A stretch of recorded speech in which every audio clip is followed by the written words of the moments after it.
નમસ્તે બાલ દોસ્તો, કેમ છો બધા? મજામાં ને? આપ સૌની યુટ્યુબ ચેનલ ઈ જ્ઞાન મેન્ટરમાં આપનું હાર્દિક સ્વાગત કરું છું.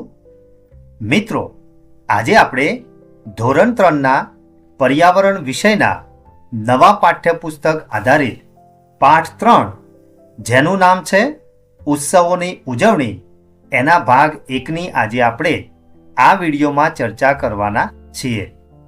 વિડીયો શરૂ કરતા પહેલા જો તમે ચેનલ પર નવા હો તો ચેનલને સબસ્ક્રાઇબ કરજો અને બાજુમાં રહેલ બેલ આઇકનને પ્રેસ કરજો કે જેથી કરીને મારા નવા આવનારા વિડીયોનું નોટિફિકેશન આપના સુધી પહોંચતું રહે. તો જોઈએ મિત્રો આજનો વિડીયો. અહીંયા વિદ્યાર્થી મિત્રો પાઠનું આપણને નામ આપેલું છે ઉત્સવોની ઉજવણી. એમાં આપણને ફૂલોનો ઉત્સવ એવો એક સરસ મજાનો ટોપિક આપેલો છે. અહીંયા આપણને સરસ મજાનું કુદરતી સૌંદર્ય આપેલું છે. ત્યાર પછી અહીંયા ઢોળાવવાળો રસ્તો પણ દેખાય છે. એક સરસ મજાની બસ પણ જઈ રહી છે. તો આ પાઠની અંદર કેવા પ્રકારની માહિતી છે એ આપણે જાણવાના છીએ. તો તૈયાર છો ને વિદ્યાર્થી મિત્રો? મારું નામ ઋષિ છે. હું જમ્મુનો રહેવાસી છું. હું મારા માતા પિતા સાથે હિમાલય જઈ રહ્યો છું. અમે મારા મામા એટલે કે માતાના ભાઈ અને મામી એટલે કે મામાની પત્ની અને મારા પિતરાઈ બહેનો ચિયા અને નોનિકાને મળવા જઈ રહ્યા છીએ. તો અહીંયા જે ઋષિ નામનો જે છોકરો છે એ પોતાના મામાને ત્યાં હિમાલય જઈ રહ્યો છે. તેઓ પર્વતોની નજીક એક નાનકડા ગામમાં રહે છે. અમે બસમાં મુસાફરી કરી રહ્યા છીએ. હું બસની સવારીનો આનંદ માણી રહ્યો છું. બારીની બહારનું દ્રશ્ય સુંદર છે. રસ્તાઓ પર તીવ્ર વળાંક છે અને ટેકરીઓ રંગબેરંગી ફૂલોથી ઢંકાયેલી છે. હું દૂર દૂર સુધી વિવિધ પ્રકારના ઊંચા વૃક્ષો પણ જોઈ શકું છું. તો અહીંયા વિદ્યાર્થી મિત્રો ઋષિ નામનો જે છોકરો છે એ પોતાના મામાને ત્યાં હિમાલય ખાતે જઈ રહ્યો છે. તો વચ્ચે કયા પ્રકારના દ્રશ્યો આવે છે એનું પણ એ સરસ મજાનું એણે વર્ણન કર્યું છે. આપણને સૌને ખબર છે કે હિમાલય જે પર્વત છે એ દુનિયાનો સૌથી ઊંચામાં ઊંચો પર્વત છે અને ત્યાં કુદરતનું જે સૌંદર્ય છે એ સોળે કરાએ ખીલેલું છે, જે આપણે સૌ જાણીએ છીએ. અહીંયા આપણને એક સરસ મજાનું બસની અંદરનું દ્રશ્ય આપેલું છે.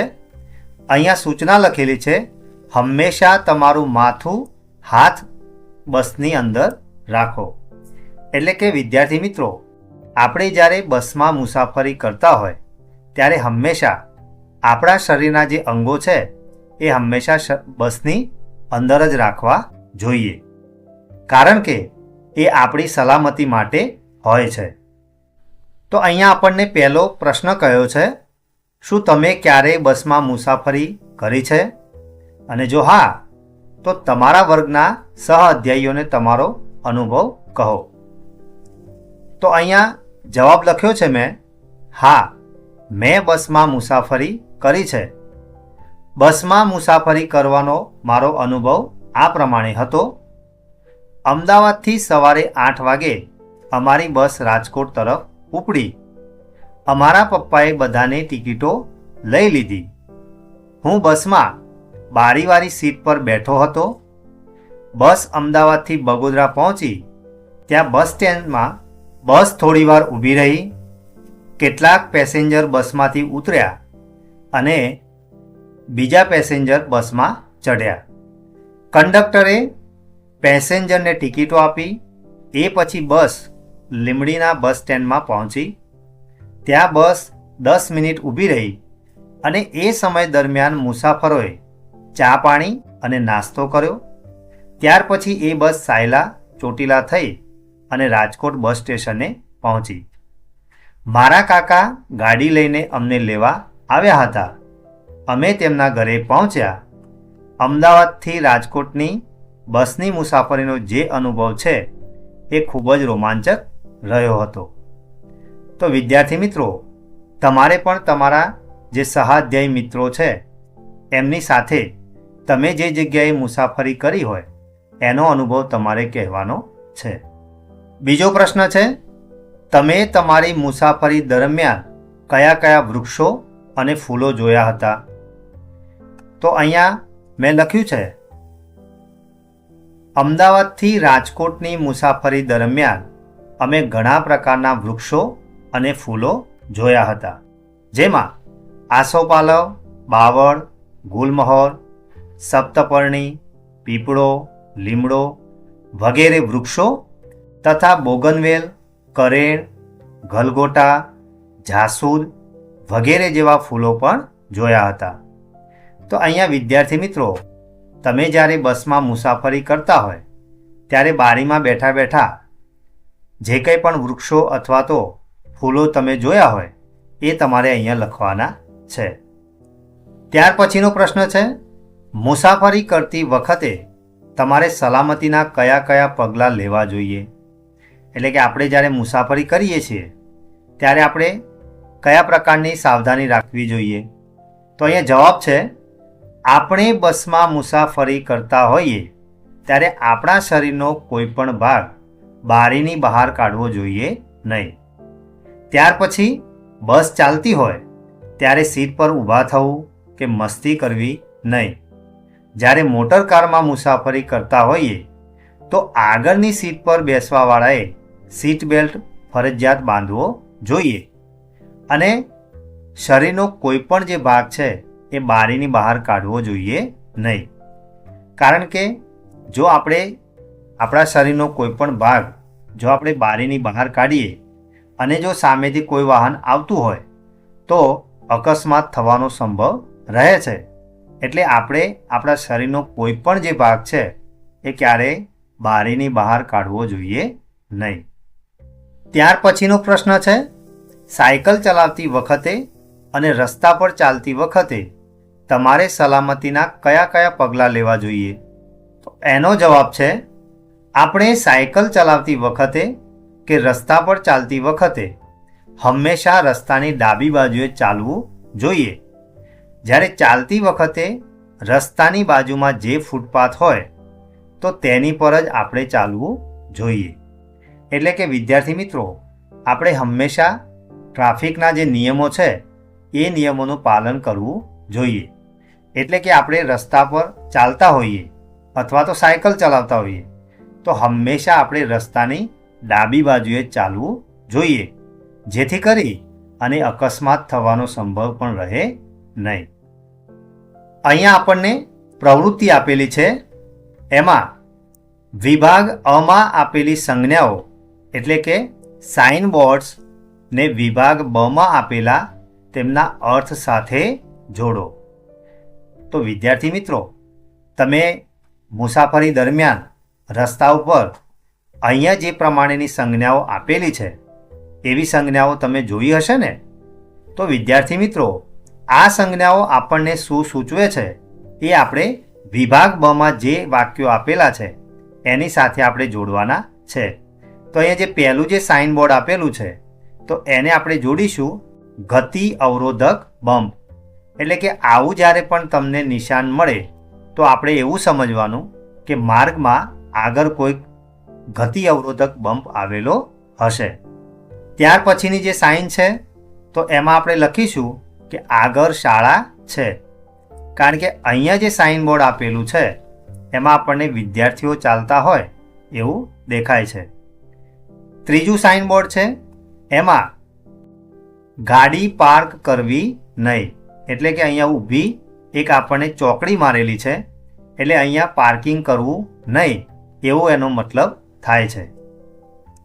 ત્યાર પછીની સાઇન બોર્ડ છે એમાં આગળ કામ ચાલુ છે. એટલે આવું જો તમને સાઇન બોર્ડ દેખાય તો તમારે એવું સમજવાનું કે આગળ કોઈ પણ પ્રકારનું રસ્તાનું કામ ચાલુ હશે. ત્યાર પછીની જે સાઇન બોર્ડ છે એમાં છે હોર્ન વગાડવો નહીં. એટલે આવું જો સાઇન બોર્ડ દેખાય તો સમજવાનું કે આપણે આપણા વાહનનું જે હોર્ન છે એ વગાડવું નહીં, કારણ કે આજુબાજુ કાં તો શાળા હશે અથવા તો હોસ્પિટલ આવેલી હોવી જોઈએ. અને છેલ્લી જે સાઇનબોર્ડ છે એમાં યુ ટર્ન લેવાની મનાઈ છે. એટલે કે જ્યારે તમે હાઈવે પર જતા હોય તો ઘણી વખતે આપણે યુ ટર્ન લેવાની ફરજ પડતી હોય છે, પરંતુ જો રસ્તા પર આવી નિશાની તમને જોવા મળે તો તમારે એવું સમજવાનું કે અહીંયા યુ ટર્ન લઈ શકાય નહીં. તો વિદ્યાર્થી મિત્રો, તમે પણ જ્યારે પણ મુસાફરી કરો અને જો તમને આવા પ્રકારના સાઇનબોર્ડ રસ્તા પર જોવા મળે તો એનો અચૂક તમારે પાલન કરવું, કારણ કે જો આપણે આવા સાઇનબોર્ડના આધારે જો આપણે ટ્રાફિકના નિયમોનું પાલન કરીશું તો અકસ્માત થવાનો સંભવ રહેશે નહીં. તો તમે ટ્રાફિકના નિયમોનો પાલન કરશો ને? ખૂબ જ સરસ. હવે આપણે આગળ જોઈએ. અહીંયા આપણને આપેલું છે ચિત્ર દોરો. તમે રસ્તા પર ઘણી સંજ્ઞાઓ એટલે કે સાઇનબોર્ડ્સ જોઈ હશે. ઉપરની યાદીમાં ન હોય તેવી કોઈ પણ 3 રોડ સંજ્ઞાઓ દોરો અને તેના નામ લખો. એટલે કે અહીંયા વિદ્યાર્થી મિત્રો, આપણે આ જે સાઇનબોર્ડનો અભ્યાસ કર્યો એના સિવાયની કોઈ પણ 3 તમારી સંજ્ઞાઓ અહીંયા જે નીચે ખાલી જગ્યા આપેલી છે એમાં તમારે દોરવાની છે.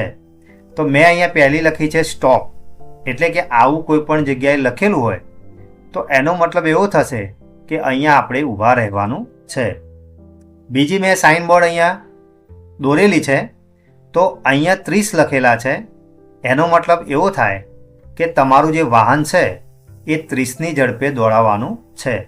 એનાથી વધારે તમારે સ્પીડમાં દોડાવવું નહીં, કારણ કે આગળ રાહદારી રસ્તો પણ છે. અને બાજુમાં ત્રીજું જે ચિત્ર છે એમાં તમને રેલવેના જે પાટા હોય એવું ચિત્ર દેખાય છે ને? તો આ જે સાઇનબોર્ડ છે એનો મતલબ એવો થશે કે આગળ રેલવે ક્રોસિંગ છે. તો વિદ્યાર્થી મિત્રો, તમારે પણ તમારી રીતે તમને જે યોગ્ય લાગતા હોય અથવા તો તમે જે જોયા હોય એવા કોઈ પણ 3 સાઇનબોર્ડ્સ અહીંયા આ ખાલી જગ્યામાં તમારે દોરવાના છે. અહીંયા વિદ્યાર્થી મિત્રો, ઋષિ નામના છોકરાએ જે મુસાફરી શરૂ કરી હતી તો એ અહીંયા આગળ આપણને કહે છે કે થોડા સમય પછી અમે મારા મામા મામીના ગામ પાસેના બસ સ્ટેશન પર પહોંચ્યા. અમે નીચે ઉતર્યા. મામા અમને લેવા માટે ત્યાં આવેલા હતા. પહેલાં અમે પાકા પહોળા એટલે કે બ્રોડ રસ્તા પર ચાલવાનું શરૂ કર્યું, જે આગળ જતા સાંકડા એટલે કે નેરો માટીવાળા કાચા રસ્તામાં ફેરવાયો. ત્યાંથી થોડે જ દૂર જતા મામાનું ઘર આવ્યું. જેવા અમે મુખ્ય દરવાજામાં પ્રવેશ્યા, મને તેમના બગીચામાં આવેલી રંગબેરંગી ફૂલોની હાર એટલે કે લાઈન જોવા મળી. હું તેમાંના કેટલાક ફૂલોને ઓળખી શકતો હતો અને તેમના નામ આપી શકતો હતો, જેમ કે ગુલાબ એટલે કે રોઝ, ગલગોટો, મેરીગોલ્ડ, જાસૂદ એટલે હિબિસ્કસ. જો કે હું ફૂલોની સુંદરતાથી દંગ રહી ગયો. મેં પહેલાં ક્યારેય ફૂલોની આવી સુંદરતા જોઈ ન હતી. શું તું મહેરબાની કરીને મને આ ફૂલોના નામ કહીશ? મેં નોનિકાને પૂછ્યું. એટલે કે આ ઋષિ નામનો જે છોકરો છે એ જ્યારે એના મામાના ઘરે પહોંચે છે તો એ અલગ અલગ પ્રકારના ફૂલો જોવે છે. તો એ એવું કહે છે કે અમુક પ્રકારના જે ફૂલો હતા એને તો હું ઓળખી ગયો, પરંતુ અમુક એવા પણ ફૂલો હતા કે જે એ જાણતો નહોતો. પરંતુ એની જે સુંદરતા હતી એ સુંદરતા એટલી બધી હતી કે એનાથી એ દંગ રહી ગયો. એટલે એ જે ફૂલોના નામ નહોતો જાણતો તો એણે એની મામાની જે દીકરી હતી નોનિકા એને પૂછ્યું કે તું મને આ ફૂલોના નામ કહીશ? એક ફૂલ તરફ ઈશારો કરતા નોનિકાએ કહ્યું, આ ફૂલ ટ્યુલિપ છે.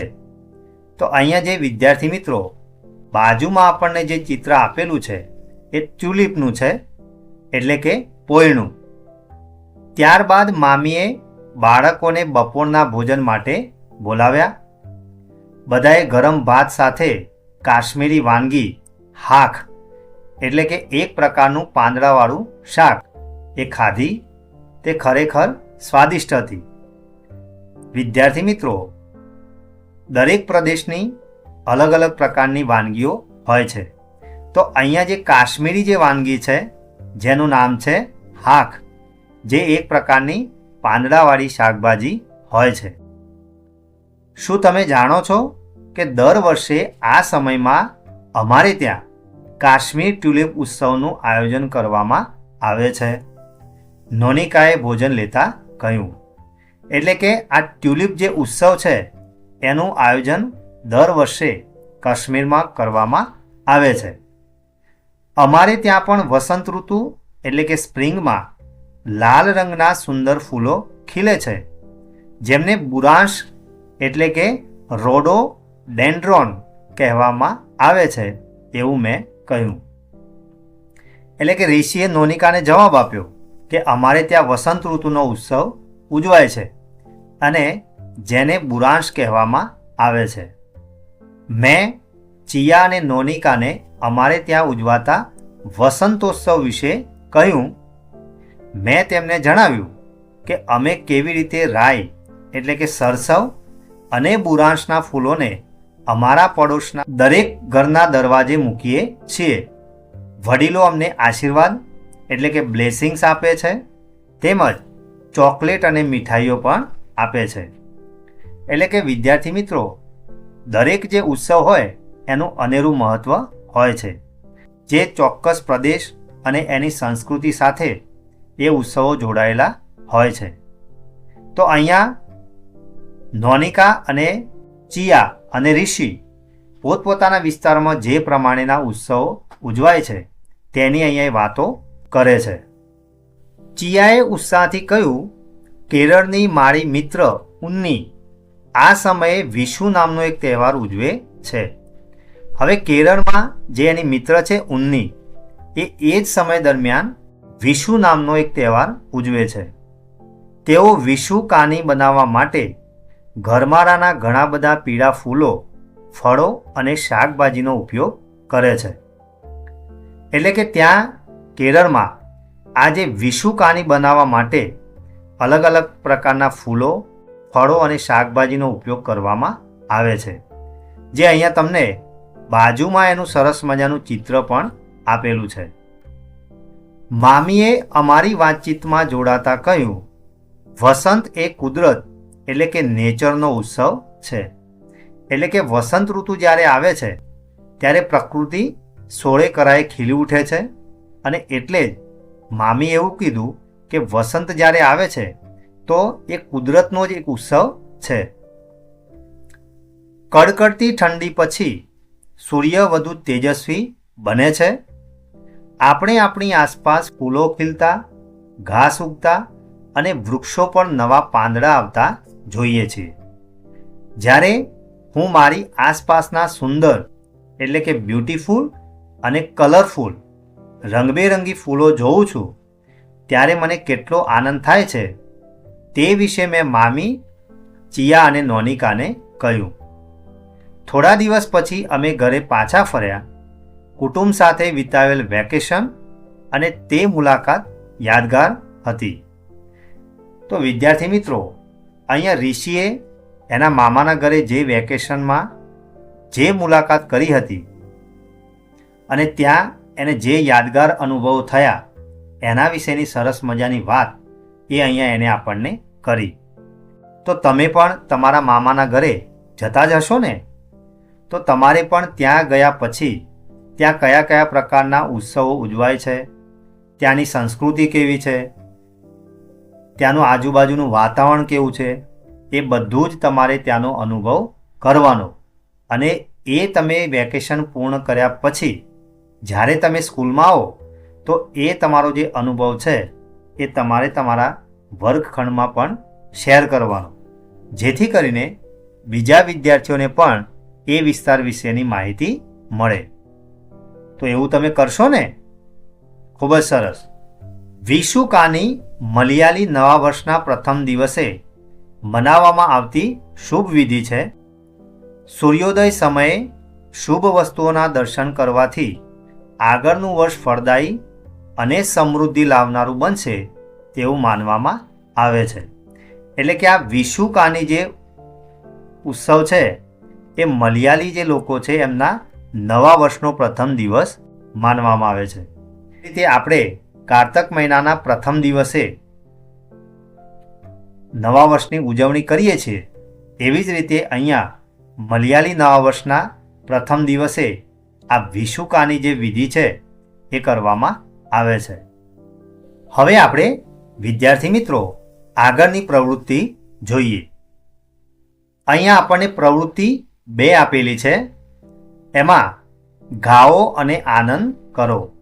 તો અહીંયા સરસ મજાનું પ્રકૃતિનું ગીત આપેલું છે કે આજે હવામાં વસંત લહેરાય, ખુશીથી બાળકો બધે જ દેખાય, ઝાડ કેરી ડાળીએ પાન નવા દેખાય, ઉપવનમાં પવનથી ઝૂલતા ફૂલો દેખાય, સૂર્યપ્રકાશ આકાશમાં પથરાય, ખિસકોલીને પક્ષીઓમાં આનંદ વહેંચાય, વસંત આવી સૌ નાચીએ ગાઈએ, શ્રદ્ધા લાવી સૌ સાથે ખુશી તો રાખીએ.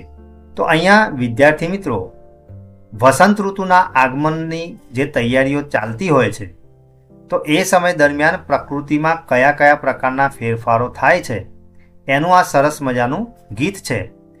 એટલે કહે છે કે આજે હવામાં વસંત લહેરાય છે, એટલે કે ઠંડી હવે પૂરી થઈ ગઈ છે અને વસંતના વધામણા થઈ ગયા છે. એટલે વાતાવરણમાં એક અનેરો જ ઉત્સાહ આપણને જોવા મળે છે. ખુશીથી બાળકો બધે જ દેખાય છે. અત્યાર સુધી બાળકો ઠંડીના કારણે બહાર હરીફરી શકતા નહોતા, એટલે હવે વસંતના વધામણા થવાથી ખુશીથી બાળકો બધે જ આપણને દેખાય છે. ઝાડ કેરી ડાળીએ પાન નવા દેખાય. આપણને ખબર છે વિદ્યાર્થી મિત્રો કે પાનખર ઋતુમાં દરેક ઝાડના જે પાંદડા છે એ ખરી જાય છે અને જેવું વસંતનું આગમન થાય એટલે સરસ મજાની નાની નાની કૂંપળો ફૂટે છે અને સરસ મજાના નવા પાન આપણને દેખાય છે. ઉપવનમાં પવનથી ઝૂલતા ફૂલો દેખાય. જ્યારે બાગ બગીચાઓ હોય ત્યાં આપણને સરસ મજાના ફૂલો ખીલેલા દેખાય છે અને પવનની સાથે એ લહેરાય છે. સૂર્યપ્રકાશ આકાશમાં પથરાય. અને જેવા વસંતના વધામણા થાય છે તો સૂર્યનો પ્રકાશ પણ આકાશમાં ચારે તરફ ફેલાતો આપણને દેખાય છે. ખિસકોલીને પક્ષીઓમાં આનંદ વહેંચાય. પ્રાણી જગતમાં પણ ખૂબ જ આનંદ અને ઉલ્લાસ જોવા મળે છે.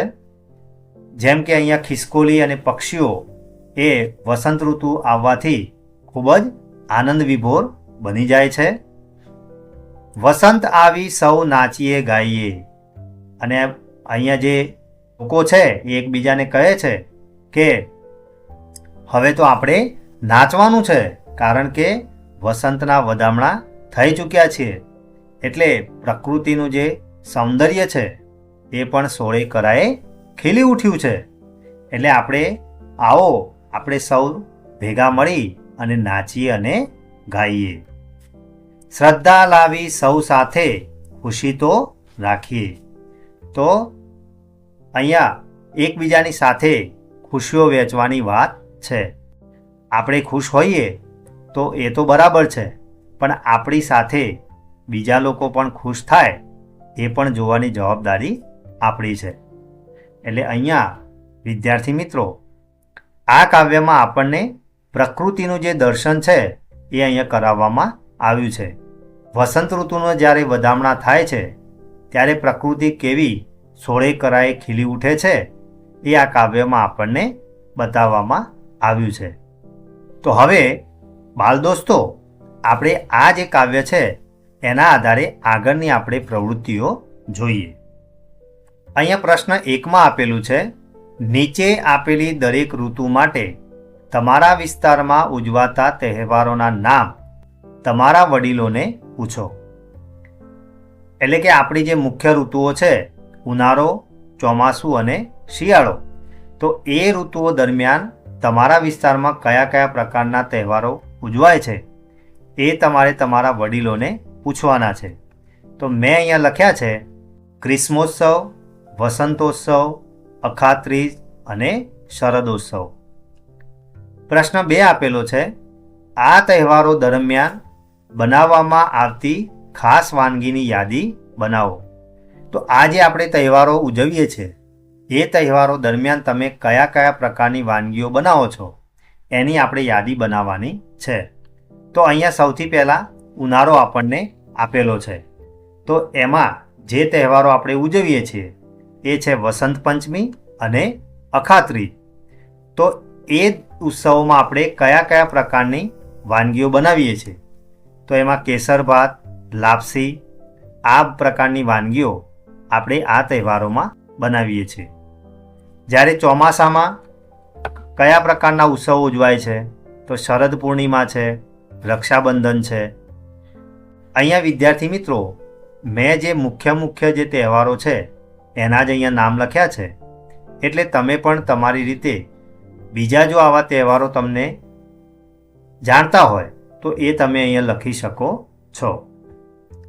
તો આ ઉત્સવ દરમિયાન આપણે દૂધ પૌવા, લાડુ અને દૂધપાક એવા પ્રકારની આપણે વાનગીઓ બનાવીએ છીએ. જ્યારે શિયાળાની ઋતુમાં આપણે ઉત્તરાયણ, નાતાલ વગેરે જેવા તહેવારો ઉજવીએ છીએ.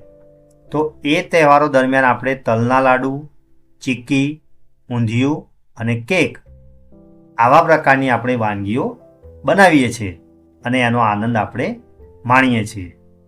પ્રશ્ન 3 આપેલો છે, તહેવારો દરમિયાન તમે કયા ખાસ વસ્ત્રો પહેરો છો? એટલે કે તમે આવા પ્રકારના જે ઉત્સવો ઉજવો છો તો એ તહેવાર દરમિયાન તમે કેવા પોશાકો પહેરો છો?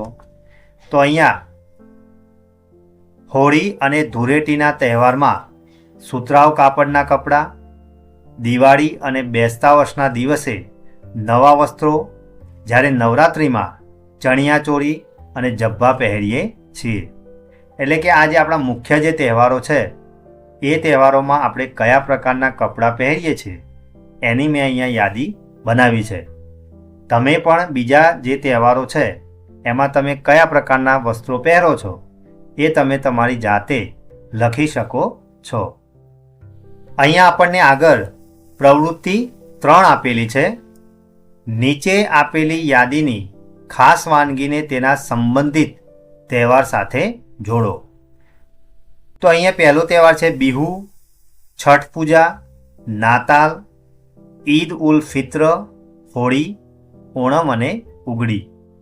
તો આ જે તહેવારો છે એના સંબંધિત અહીંયા જે તહેવાર દરમિયાન બનતી જે વાનગીઓ છે એ આપણને આપેલી છે. હવે આ જે વાનગીઓ છે એને જે તે તહેવારના નામ સાથે આપણે જોડવાની છે. તો અહીંયા પહેલું ઉદાહરણ આપેલું છે થેકુઆ. તો એ છઠ પૂજા જે બિહાર અને ઉત્તર પ્રદેશમાં જે ઉજવવામાં આવે છે તો એ તહેવાર દરમિયાન થેકુઆ નામની વાનગી બનાવવામાં આવે છે. તો આવી જ રીતે અહીંયા બીજી વાનગી આપી છે પીઠા. તો વિદ્યાર્થી મિત્રો આ જે વાનગી છે એ કયા ઉત્સવ દરમિયાન કઈ જગ્યાએ બનાવવામાં આવે છે? તો એ છે બિહુ. અસમ રાજ્યમાં જે આ તહેવાર ઉજવાય છે એ સમય દરમિયાન આ વાનગી બનાવવામાં આવે છે. ત્યાર પછી છે કેક. તો એ નાતાલ દરમિયાન બનાવવામાં આવે છે, જે સમગ્ર ભારતમાં અને વિશ્વમાં પણ ઘણા બધા દેશોમાં આ તહેવાર ઉજવાય છે અને એના અકોર્ડિંગ આ કેક જે વાનગી છે એ બનાવવામાં આવે છે. ત્યાર પછીની આપણને વાનગી આપી છે ઘૂઘરા. તો વિદ્યાર્થી મિત્રો ઘૂઘરા કઈ જગ્યાએ બને છે? એ હોળી દરમિયાન ગુજરાત રાજ્યમાં બનાવવામાં આવે છે. ત્યાર પછી છે સાદિયા. તો આ જે વાનગી છે એ ઓણમ કેરળ રાજ્યનો જે સૌથી મોટામાં મોટો જે તહેવાર છે એ તહેવાર દરમિયાન આ જે વાનગી છે બનાવવામાં આવે છે. ત્યાર પછી છે પૂરણપોળી. તો આ જે પૂરણપોળી છે એ આંધ્રપ્રદેશમાં ઉગડી જે તહેવાર છે એ તહેવાર દરમિયાન બનાવવામાં આવે છે. અને છેલ્લી વાનગી આપણને આપેલી છે સેવૈયા. તો આ જે સેવૈયા વાનગી છે એ ઈદ ઉલ ફિત્ર જે મુસલમાનોનો જે તહેવાર છે એ તહેવાર દરમિયાન બનાવવામાં આવે છે. તો આ રીતે વિદ્યાર્થી મિત્રો અહીંયા આપણને જે વાનગીઓ આપેલી હતી એ કયા તહેવારમાં બનાવવામાં આવે છે એ આપણે જોયું. તો વિદ્યાર્થી મિત્રો આજે આપણે પર્યાવરણ વિષયના પાઠ 3 ઉત્સવોની ઉજવણીના ભાગ 1ની જે ચર્ચા કરી એમાં તમને મજા આવીને? આશા રાખીશ કે આજે ચલાવેલ ઉત્સવોની ઉજવણીના ભાગ 1માં તમને સંપૂર્ણ ખ્યાલ આવ્યો હશે. જો તમને આ વિડીયો ગમ્યો હોય તો વિડીયોને લાઈક કરજો અને શેર કરવાનું ભૂલતા નહીં. ફરી મળીશું આવા જ ઇન્ટરેસ્ટિંગ ટોપિક સાથે. ધન્યવાદ.